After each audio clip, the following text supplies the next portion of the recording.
네, 오늘 제목은 12살의 예수님이라는 제목으로 말씀을 좀 같이 생각해 보려고 합니다. 여러분은 예수님께서 이 땅에 태어나신 이후에 예수님이 언제 하나님의 아들이심을 알게 되셨을까 생각하십니까? 하나님이시니까, 그래, 하나님이시니까 태어나면서부터 응애하고 우는 그때부터 나는 하나님의 아들로 이 땅에 죄를 대속하기 위해 왔다. 예수님이 이런 생각이 있으셨을까요? 아니면 나이가 들어가던 어떤 순간에 무슨 사건이 있어서 하나님의 아들 되심을 알게 되었을까요? 저만 갖고 있는 질문이 아니라 초대교회부터 이런 질문은 계속 있었던 것 같습니다. 그래서 어떤 사람들은 이렇게 말을 했어요. 예수님은 원래 보통의 사람이셨는데 세례 요한에게 세례를 받으시던 그 순간에 하늘에서 성령이 내려오고 하나님의 음성이 들리면서 그때 비로소 하나님의 아들로 입양되신 거다. 라던가 혹은 천주교에서 외경이 있는데 이 외경에서처럼 예수님은 어릴 때부터 신적인 능력이 있으셨기 때문에 흙으로 새를 만들면 그 새가 진짜 새가 돼서 날아가고 손가락으로 양을 가리키거나 나귀를 가리키면 그 양과 나귀가 와서 예수님께 인사를 했다라는 이런 이야기들도 있습니다. 물론 다 저희 복음주의 이 신학에서는 다 이단으로 여기는 그런 내용들입니다. 왜냐하면 예수님은 하나님의 아들이시기 때문에 세례를 받고 입양이 됐다라는 것도 말이 되지 않는 거고요. 아기가 태어나면서부터 신적인 능력을 가지고 있었다면 굳이 아기의 모습으로 이 땅에 오실 필요가 없었기 때문입니다. 그렇다면 도대체 언제 예수님께서 하나님의 아들이심과 십자가에 달려 돌아가시는 그 사명에 대해서 예수님이 인식하셨을까요? 이런 생각을 한 번쯤 해보는 것도 좋을 것 같죠. 그래서 오늘은 그 말씀을 이야기를 통해 생각해 보려고 합니다. 요셉과 마리아는 해마다 6월절이 되면 예루살렘에 가서 6월절을 보내고 돌아왔습니다. 매년마다 행해지는 6월절을 그렇게 했던 거예요. 예수님이 12살이 되던 해에도 변함없이 요셉과 마리아는 예루살렘에 갔습니다. 그리고 그곳에서 6월절을 보내고 그로부터 7일까지 무교절까지 다 보내고 난 뒤에 요셉 일행은 다시 고향 나사렛으로 돌아가는 길에 있었습니다. 그런데 집으로 돌아가던 그날 저녁에 요셉과 마리아가 예수님이 자기 일행 속에 없다라는 것을 알게 됩니다. 근처를 막 찾아봤어요. 그런데 예수님이 보이지 않습니다. 결국 요셉과 마리아는 다시 길을 돌려서 예루살렘에 와서 예수님을 비로소 찾았다라는 겁니다. 예수님을 찾게 되던 날 예수님의 모습이 어땠습니까? 예수님이 성전에서 학자들에게 둘러싸여 토론을 하고 계신 것을 발견할 수 있었습니다. 요셉과 마리아의 입장에서는 얼마나 걱정이 되었겠습니까? 그래서 마리아가 예수님에게 이렇게 말을 해요. 아니, 왜 이런 일을 한 거야? 우리가 얼마나 걱정했는지 알아? 그러자 예수님의 대답은 뭐였습니까? 나를 왜 찾으셨냐고, 내가 아버지 집에 있어야 될 줄 몰랐냐고 하는 거였습니다. 아무튼 이렇게 마리아와 요셉은 예수님을 만나서 다시 나사렛으로 돌아왔고 예수님은 하나님과 사람들에게 더욱 사랑받으면서 자라가셨다라는 것이 오늘 말씀의 내용입니다. 자, 오늘 말씀을 보면 예수님을 잃어버린 요셉과 마리아가 등장을 하죠. 혹시 여러분 아이를 잃어보신 경험이 있으신지 모르겠는데 저는 있습니다. 제가 미국에 온 지 얼마 되지 않았을 때인데요. 저희 큰애가 사라지는 바람에 아주 애간장이 녹았던 그런 경험이 있습니다. 보통 애들이 학교에 내려주고 학교 끝나는 시간에 맞춰서 부모들이 픽업을 하러 가죠. 그런데 그날 일이 생겨서 제가 좀 늦게 학교에 가게 됐어요. 그런데 애가 있어야 되는 자리에 없는 거예요. 학교를 다 뒤지고 학교 앞뒤로 왔다 갔다 했는데도 애가 안 보이는 거예요. 그 순간엔 정말 아무 생각도 들지 않고 그냥 머릿속에 하얗게 되더라고요.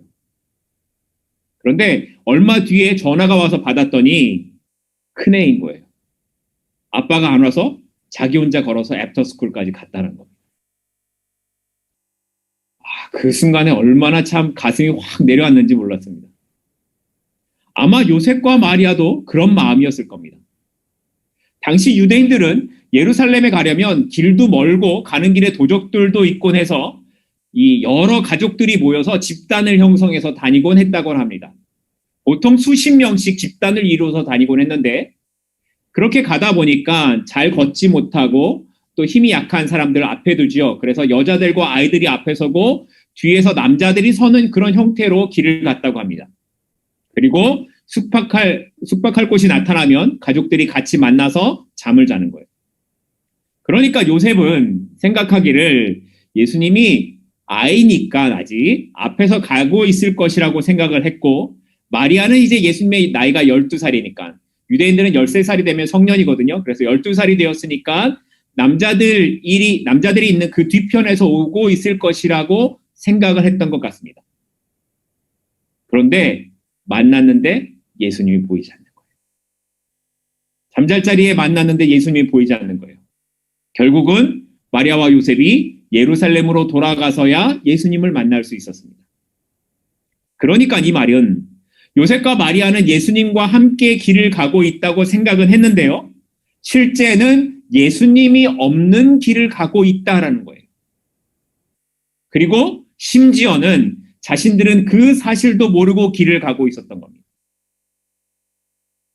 그런데 오늘 우리의 모습이 혹시 이런 착각 속에서 살아가고 있는 것은 아닐까 하는 생각이 들었습니다. 열심히 살아갑니다.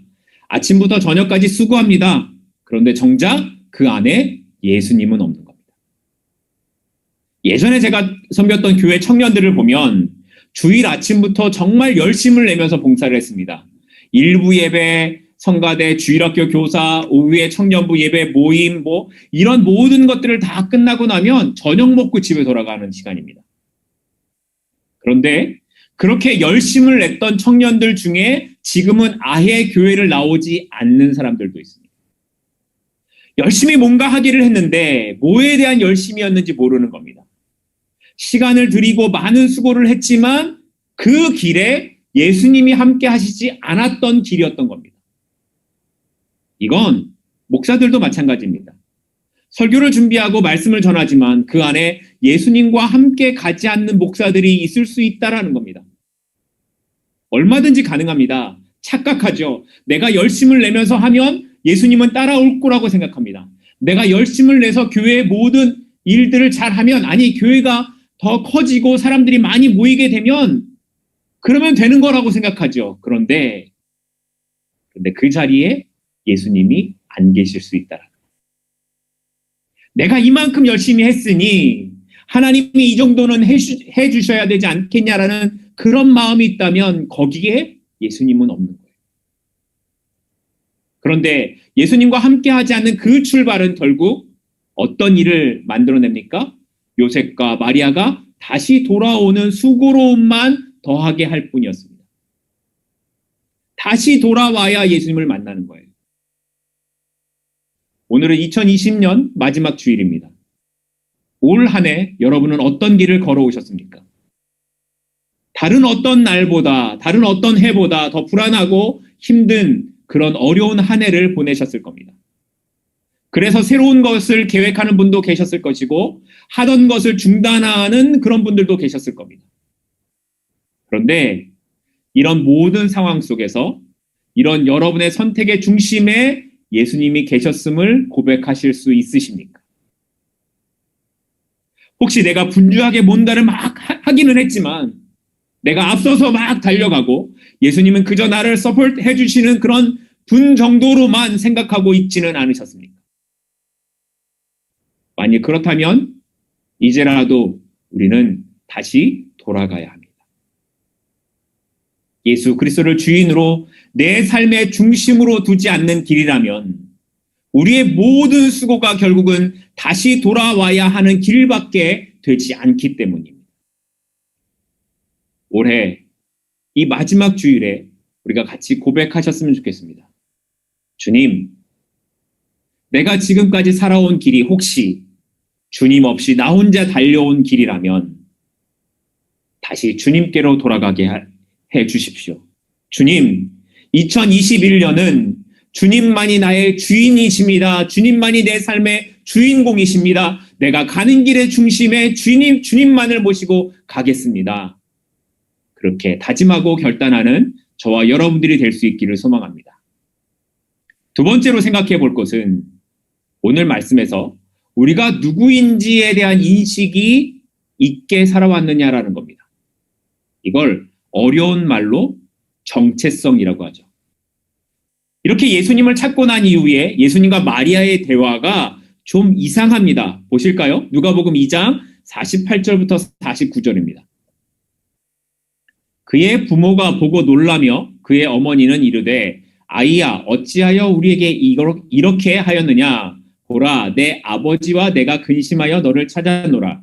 예수께서 이르시되 어찌하여 나를 찾으셨나이까 내가 내 아버지 집에 있어야 될 줄을 알지 못하셨나이까 하시니. 사실 마리아의 이야기는 극히 정상적이라고 할 수 있습니다.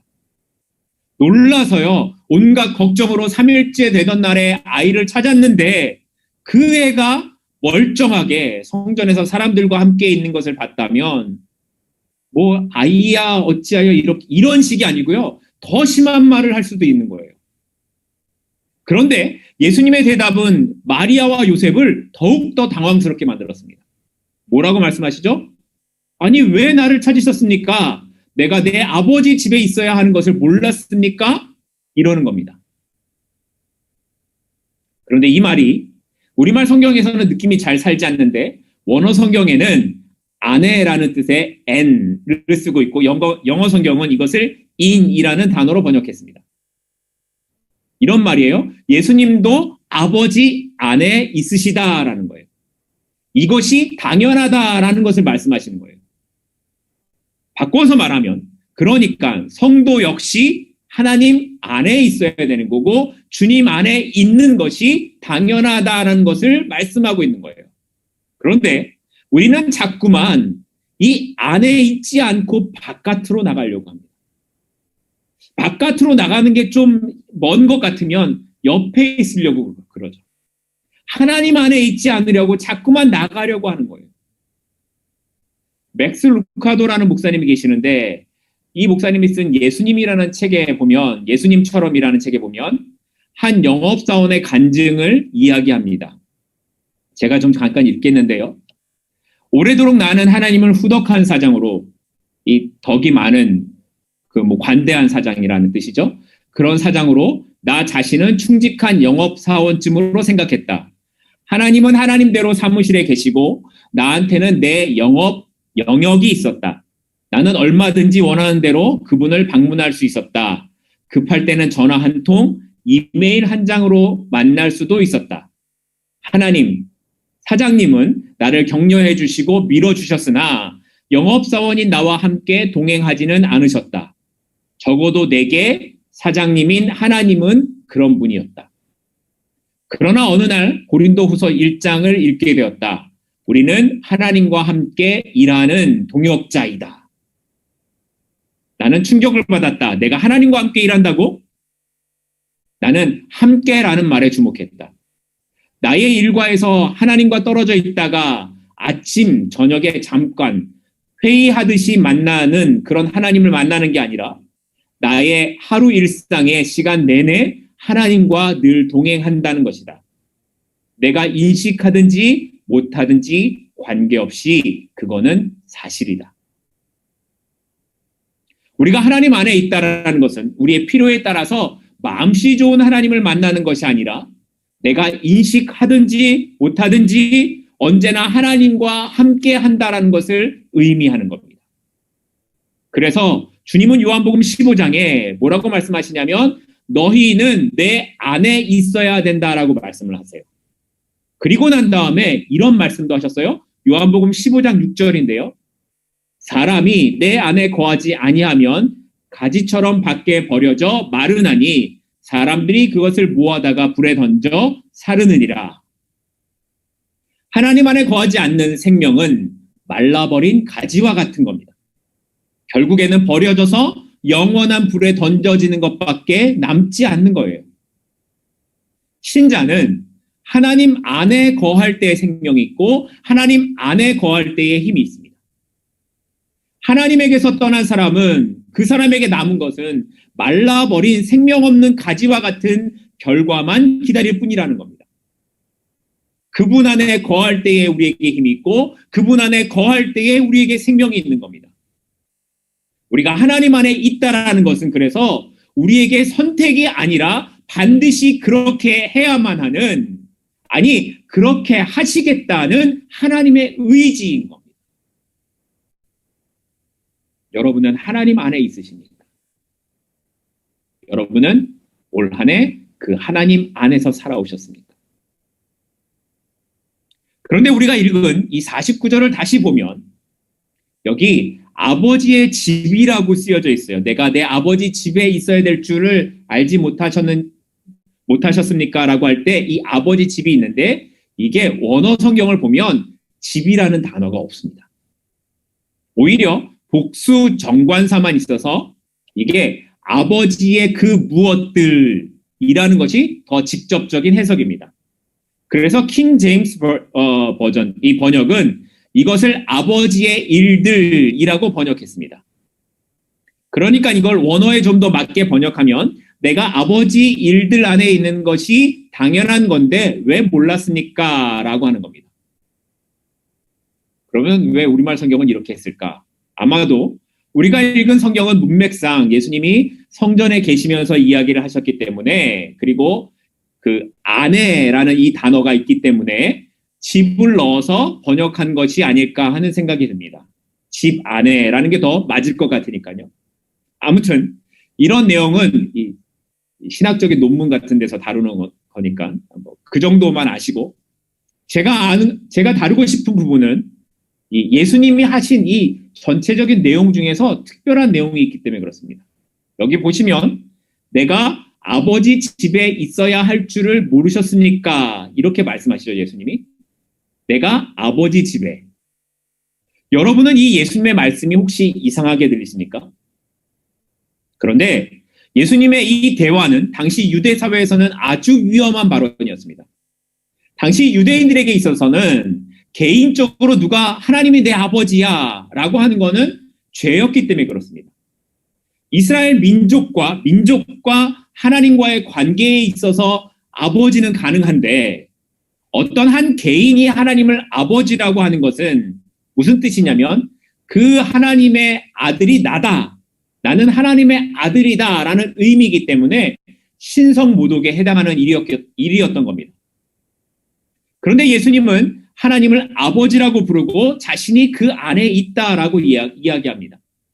이 말은 무슨 말이냐면 하나님과 예수님이 같다라는 거죠.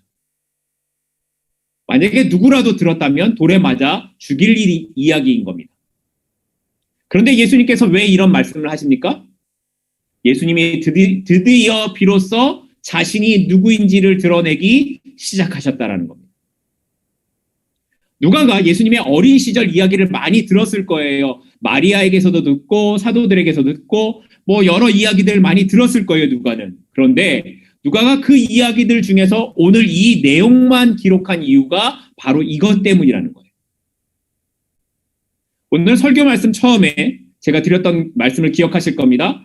예수님께서 하나님의 아들이심에 대한 인식이 언제 생기게 되었을까라는 질문이었죠. 하나님이시니까 만약 태어나실 모습일 때부터라면, 아니 뱃속에 있을 때부터 하나님임을 알았다라면 굳이 예수님이 인간의 모습으로 오실 이유가 없으셨을 거예요. 그냥 하나님의 모습으로 짠 하고 나타나시는 게 훨씬 더 멋있고 쉽죠. 그런데 예수님께서 인간의 몸으로 이 땅에 오신 이유가 뭐예요? 참 하나님이시면서 참 사람이셔야만 했기 때문입니다. 왜냐하면 죄는 없으시지만 인간의 연약함과 고통을 다 아시고 겪으시는 사람이셔야만 했기 때문입니다. 그래서 히브리서 기자는 이렇게 기록합니다. 히브리서 4장 15절인데요. 우리에게 있는 대제사장은 우리의 연약함을 동정하지 못하실 이가 아니요 모든 일에 우리와 똑같이 시험을 받으신 이로되 죄는 없으시니라. 여기 연약함을 동정하지 못하다 해서 이 동정이라는 단어가 함께 고난당하다라는 뜻에서 온 단어입니다. 그러니까 예수님은 우리와 함께 모든 고난을 다 당하셨기 때문에 우리의 모든 아픔을 다 아신다라는 것을 말하고 있습니다. 인간의 연약함은 자신을 모르고 앞니를 모르고 내 상황을 제어할 수 없기 때문에 생기는 겁니다. 그러니까 예수님께서 인간의 몸으로 오셨다라는 것은 주님이 스스로 몸소 우리와 같은 불편을 감수하시고 육신의 한계 안에 스스로 갇히셨다라는 거예요. 그래서 예수님의 고난을 이야기할 때 예수님의 고난은 십자가에 달려 돌아가시는 그 순간이 아니라 이 땅에 오시는 순간부터 예수님의 고난은 시작되었던 겁니다. 그런데 이렇게 그 한계 안에 갇히신 예수님의 모습이 달라지는 사건이 오늘 12살의 성전에 계셨던 오늘 본문의 모습으로 나타나고 있는 거예요. 내가 아버지 집에 있어야 할 줄을, 이 말이 뭐냐면 그러니까 나의 아버지는 하나님이시다. 나는 하나님의 아들이라고 그 때가 되자 비로소 예수님의 정체성을 드러내기 시작하셨다라는 겁니다. 예수님의 정체성은 하나님의 아들로서 그분 안에 계시는 겁니다. 그분 안에서 하나님의 일들을 하는 것이고 예수님이 이 땅에 오신 목적이고 이유라고 말씀하고 계시는 겁니다. 예수님께서는 이 정체성을 가지고 십자가까지 계속 가시는 겁니다. 그렇다면 여기서 중요한 거는 신자의 정체성이 무엇일까라는 겁니다. 여러분들의 정체성은 무엇입니까? 그리스도인 성도는 어떤 사람입니까? 우리도 역시 예수 그리스도로 인하여 하나님의 자녀가 되는 사람들입니다. 요한복음 1장 12절 말씀을 보면 영접하는 자 곧 그 이름을 믿는 자들에게는 하나님의 뭐가 되는 권세요? 자녀가 되는 권세를 주셨다라고 말씀하고 있어요.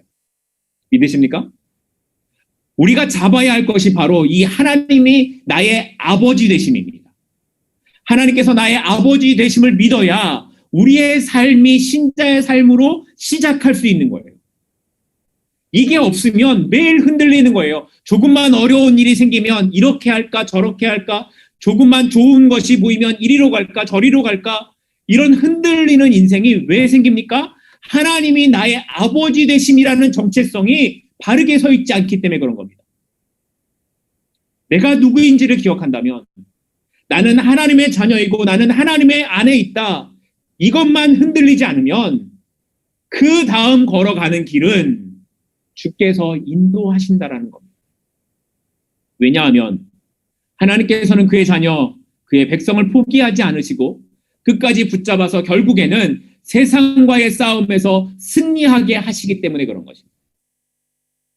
요한일서 4장 4절은 자녀들아 너희는 하나님께 속하였고 또 그들을 이겼나니 이는 너희 안에 계신 이가 세상에 있는 자보다 크심이다 라고 기록하고 있습니다. 세상에 있는 자보다 크신 그 하나님이 우리의 아버지가 되시고 우리는 그 하나님께 속한 사람을 기억하시기 바랍니다. 여러분은 미국 땅에 산다고 미국 사람이 아니고 한국에서 태어났다고 한국 사람이 아닙니다. 여러분의 가장 먼저 된 본질, 정체성은 하나님의 백성된 천국 사람이라는 것. 이것을 기억하시고 하나님 안에서 여러분이 누구인지를 기억하고 살아가는 저와 여러분들이 될 수 있기를 바랍니다. 이렇게 하나님의 자녀로서 정체성을 가진 사람들에게 나타나는 특징이 있어요. 그게 뭐냐면 필연적 사명이 있어야 된다는 거예요. 이게 무슨 말이냐면 반드시 꼭 해야 할 일이 있다라는 거예요. 29절을 다시 보시면 있어야 될 줄을 이라는 이 말이 있어요. 있어야 될 줄을. 여기 있어야라는 말이 원어로는 데이라는 단어인데 이 데이라는 단어가 영어로는 must, 우리말로 반드시라는 단어이죠. 누가뿐 아니라 성경에 쓰여지는 이 데이라는 단어가 여러 곳에 나타나는데 이 데이는 하나님의 나라의 계획과 관련해서 반드시 해야 하는 어떠한 일을 말할 때 쓰이는 단어입니다. 예를 들면 예수께서 반드시 복음을 전하시는 것이나 고난은 반드시 받아야 하는 것이나 예수님이 죽으셔야 하는 것을 말할 때에 이 데이라는 단어를 사용합니다. 다시 말하면 이 데이는 반드시 해야만 하는 사명을 가리키는 겁니다. 그러니까 누가가 29절에 이 단어를 사용해서 예수님께서 정체성을 인식하신 이후에 앞으로 예수님이 이 데이의 사명, 그 걸어가실 길을 누가는 미리 이야기하고 있는 거죠. 마찬가지로 누가는 이 단어를 사용하면서 이 글을 읽고 있는 독자들, 성도들, 우리들에게 하나님의 자녀가 된 너희들도 반드시 해야만 하는 일이 있다라는 것을 말하고 있는 겁니다. 우리가 그냥 왔다가 가는 인생이 아니라는 거예요. 그냥 왔다가 그냥 허무하게 사라지는 인생이 아니라 내가 누구인지 정체성을 알게 된 성도는 이 땅에서 살아가야 하는 이유와 목적도 아는 사람이라는 겁니다. 우리는 여기 지금 이 살아가는 세상이 목적이 아닌 사람들입니다. 여기에다가 우리의 배를 채우고 재물을 쌓아서 오랫동안 나는 평안하고 남들이 부러워하는 인생을 살 거야. 이게 우리의 인생의 목적이 아닌 거라는 거예요. 우리에게는, 신자에게는 반드시 데이의 사명이 있습니다. 올 한 해 여러분은 어느 곳을 향해 걸어가셨습니까? 아니, 오늘 여러분의 하루 걸음은 이 땅에 쌓을 어떤 곳을 향한 곳이었습니까? 아니면 이곳과 비교할 수 없는 영원한 나라, 천국을 향한 걸음이셨습니까? 주님께서 반드시 걸어가셨던 그 길의 끝에서 우리도 주님과 함께 그 길을 가겠다는, 주님이 가셨던 그 길에 나도 있기를 원한다는 그 소망이 있기를 바랍니다. 때로는 쉽지 않을 겁니다. 여기에 쌓을 것을 포기해야만 할 때도 있고요. 여기에서 만나지 않아도 될 비난과 시선을 마주쳐야 할 때도 있을 겁니다. 그러나 그럼에도 불구하고 우리가 하나님의 자녀임을 알기 때문에 마땅히 해야 할 일, 가야 할 길을 가겠다고 결단하고 또 나아가는 것이 신자의 삶이라는 겁니다. 2021년 새로운 한 해 우리 모두가 그렇게 살아가셨으면 좋겠습니다. 그리고 결국에 이 모든 싸움에서 승리하신 주님이 나와 함께 하셨구나. 한 해를 마치는 그 순간에 주님이 결국에 나를 이렇게 인도하셨구나 라는 고백으로 한 해를 마무리할 수 있는 저와 여러분이 될 수 있기를 소망합니다. 마지막으로 생각해 볼 것은 신앙은 한 방에 끝나는 것이 아니다라는 겁니다. 누가복음 2장 50절 말씀인데요. 예수님께서 내가 아버지 집에 있어야 될 줄을 알지 못하셨습니까? 이렇게 말씀하신 다음에 50절에 그 부모가 그가 하신 말씀을 깨닫지 못했다라고 기록합니다. 그 부모가 알지 못했어요. 깨닫지 못했어요. 어리둥절하는 겁니다. 이런 거죠. 아니, 이 녀석이 무슨 부모 속을 이렇게 태워놓고 이게 무슨 말이야? 이런 거죠. 내 애간장이 이렇게 녹았는데 무슨 소리를 하고 있는 거야? 이런 거죠. 그런데 말씀을 묵상하다가 제 마음에 이런 생각이 들었어요. 마리아와 요셉이 정말 예수님에 대해서 몰랐을까? 라는 겁니다. 우리가 1장에서 살펴본 것처럼 마리아는 예수님을 성령으로 잉태했어요. 요셉은 천사가 나타나서 마리아가 성령으로 아들을 낳을 것이니까 두려워 말고 마리아를 데리고 와라 라는 천사의 이야기를 들었어요. 이것보다 이해가 안 되는 일이 더 있을까요? 그리고 이것뿐만 아니라 요셉과 마리아는 이미 엘리사벳을 통해서 또 시므온이라는 사람을 통해서 예수 그리스도가 누구이신지를 알게 되는 예언을 듣기도 했습니다. 그런데 지금 예수님이 하신 말씀, 내가 아버지 집에 있어야 될 줄을 알지 못하셨습니까? 라는 말이 이해가 되지 않는 거예요. 말도 안 되는 그런 상황으로 이해할 수 없는 상황에서 예수님을 낳아서 기른 요셉과 마리아도 예수님께서 하나님을 아버지라고 하는 이 말을 이해하지 못했다라는 겁니다. 누가가 하고 싶은 말이 이거예요. 그러니까 이 글을 읽고 있는 당신들도 이해하지 못하는 것이 당연할 수 있다라는 겁니다. 요셉과 마리아도 이해하지 못한 것처럼 유대인들은 예수님의 오심에 대해서 이해할 수 없을 것이고 당신들도 이해하지 못하는 이야기다라고 말하고 있는 겁니다. 그렇지만 누가는 이 이해하지 못하는 것에서 끝나는 것이 아니라 마리아가 그 이후에 변해가는 모습을 보여주고 있습니다. 결국에는 마리아가 십자가 앞에 나아가죠. 십자가 아래 앉아있는 마리아의 모습이 있고 그리고 부활하신 예수님을 찾아가는 예수님께서 사흘 만에 부활할 것이다 라는 말씀을 기억하고 찾아가는 마리아의 모습까지 누가는 기록을 합니다. 말하자면 신앙이란 처음에는 알 수도 없고 이해할 수 없는 것들이 많이 있지만 그 안에 계속 머물러 있게 되면 결국에는 예수님을 알게 되는 자리로 가게 된다라는 것을 누가가 이야기하고 있는 겁니다. 성령의 역사는 어느 날 갑자기 막 찾아와서 무슨 일이 일어날 것 같아 보이는 그런 일들이 일어나기도 해요. 그런데 그것과 다르게 신앙의 성숙함이란 오랜 시간 동안 조금씩 달라져 가는 것을 말합니다. 그래서 신앙은 점진적이고 지속적인 씨름을 해야만 하는 겁니다. 어떤 때는 예수님 없이 가기도 하고 무슨 말인지 알아듣지도 못하기도 하고 믿음의 길에서 떨어지기도 하고 그럽니다. 그렇지만 조금씩 나아갑니다. 어떻게요? 내 속에 자아와 씨름하고 욕심과 씨름하고 두려움과 씨름하면서 조금씩 더 주님 앞에 나아가는 거예요. 그리고 마지막 때에 영광의 주님 앞에 서는 것, 그것이 성숙되어져 가는 신앙의 삶의 모습인 겁니다. 여러분은 지금 그 길을 가고 계시는 겁니다. 어쩌면 마리아가 알지 못했던 것처럼 여러분의 삶에 지금 알지 못하고 이해할 수 없는 일들이 일어나실 수도 있어요.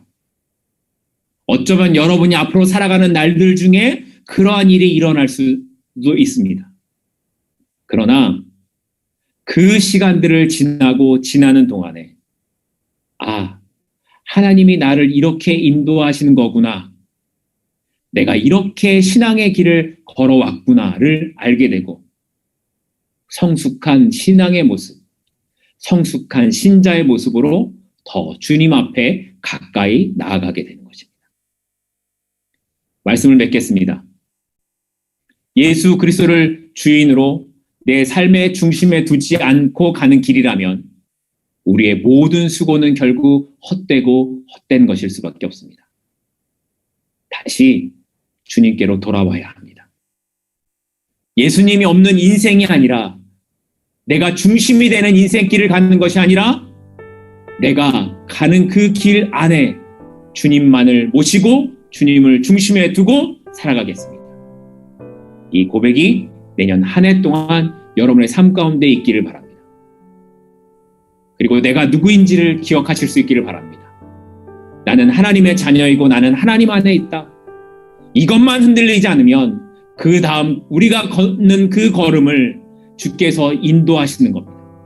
왜냐하면 하나님께서는 그의 자녀 백성을 포기하지 않으시고 끝까지 붙잡아 결국에는 세상과의 싸움에서 승리하도록 하시기 때문입니다.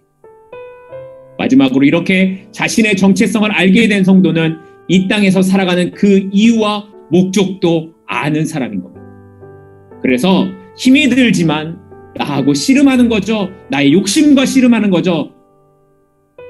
내가 되고 싶은 어떤 것과 씨름하는 거죠. 그리고 조금씩 더 주님 앞에 나아가는 겁니다. 그리고 마지막 때에 영광의 주님 앞에 서는 것, 그것이 성숙되어져 가는 신앙의 삶인 것입니다. 바라기는 이제 2020년 이 마지막 주일에 내년 한 해를 생각하시면서 하나님, 내가 이 길을 가겠습니다. 내가 주님 계신 이 길을 가겠습니다. 주님 안에 있는 이 길을 가겠습니다. 내가 조금씩 성숙되어져 가는 그 신앙의 길을 가겠습니다. 이 고백으로 함께 가시는 저와 여러분이 될 수 있기를 소망합니다. 기도하시겠습니다.